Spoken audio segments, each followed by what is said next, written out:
जय भीम नमो बुद्धाय. बघूया बातमीपत्रातल्या विशेष घडामोडी.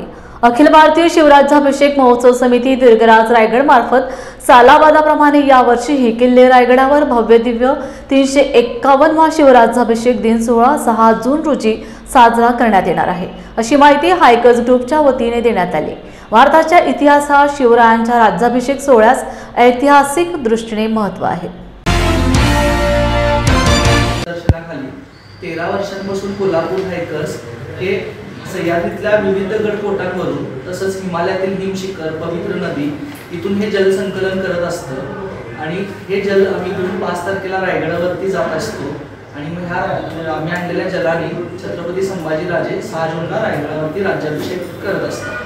तर याची पार्श्वभूमी थोडीशी सांगायची झाली तर शिवकाळामध्ये जेव्हा राज्याभिषेक झाला होता तेव्हा दादा भट्टांनी विविध गडकोटांवरचं आणि 7 नद्यांचं आणि समुद्राचं हे जल आणलं होतं.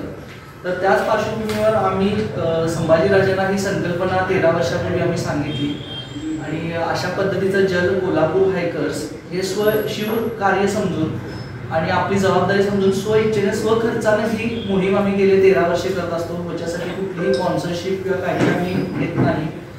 आम्ही एक सगळ्यांचं एक नैतिक जबाबदारी म्हणून आमचे कोल्हापूर हायकर्सचे मावळे 13 वर्षांपासून हे जलसंकलन करत असतात. तर ह्याच्यासाठी एक साधारण 6 महिन्यापासून आमची तयारी सुरू होत असते. जसे की जानेवारी आला की बाबा यावर्षी कुठले ठिकाणे घ्यायचे आहेत, काय घ्यायचे आहेत, त्याचे ऐतिहासिक महत्त्व काय आहे, त्याचे संदर्भ काय आहेत, त्याचा रेफरन्स गोळा करणे.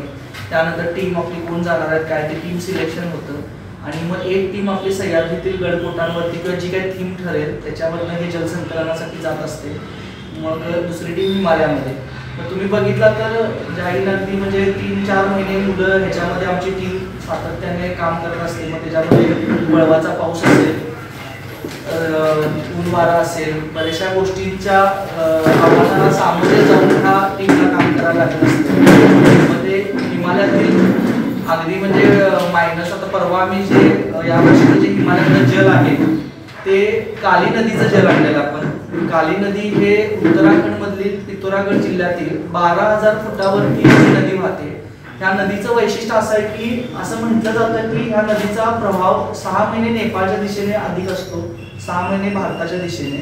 तर ह्या नदीचं वैशिष्ट्य असं आहे की कालापानी ही एक चेकपोस्ट आहे जिथून भारतातून आधी कैलासहून भारतातून जो रोड उत्तराखंडमधनं कैलास मानसरोवरला भविष्यात आता होणार आहे त्या मार्गावर ही काली नदी आहे आणि नैसर्गिकरित्या ही नदी नेपाळ आणि भारतला विभागते, 2 बॉर्डर सारखी आहे. तर ह्या नदीच्या इथे ओम पर्वत म्हणून आहे. म्हणजे पूर्ण सृष्टीची जेव्हा निर्मिती झाली होती तेव्हा असं म्हटलं जातं की 8 ओम पर्वत स्थापित झाले होते. त्यातले 7 कुठे आहेत, कुठल्या देशात आहेत, कुठल्या स्टेटमध्ये अजून आयडेंटिफाय झालेलं नाही आहे. एकमेव ओम पर्वत जो आहे तो भारताच्या दिशेने नेपाळ आणि चायना तिबेट ह्या बॉर्डरवरती आहे. तर ह्या ओम पर्वतच्या पायथ्याला ही काली नदी आहे. तर तुम्ही बघू शकता की त्याच्यामध्ये आम्ही उल्लेख सुद्धा केला की ह्या नदीचा उगमस्थान जो आहे तो 12,000 फुटावरती आहे.